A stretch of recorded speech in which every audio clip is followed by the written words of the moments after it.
Keplers lets you connect your Google Workspace, Gmail, or Microsoft Outlook account instantly without adding DNS records or configuring domain authentication, and start sending professional transactional emails right away.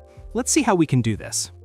First, connect your mail account under Mail Settings. You can either connect with Google or with Microsoft Outlook. Let me connect my account. Once connected, here is the main part. You can edit the email display name. Here I'm writing Keplers Info Mail. This is the name, what the users will see. Now, under Integrations, create your first API key. For that, give a key name, connect your account, and create API. Now copy this API key and save this key as a bearer token. If you want to use Keplers email templates, then you can copy any template ID from your saved templates.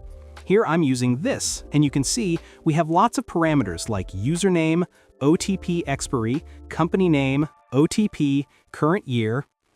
Just copy your template ID and paste it here and set values for all the parameters, use this as your base URL, and just click Send.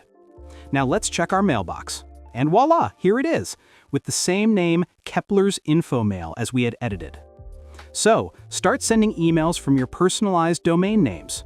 Register to Keplers today.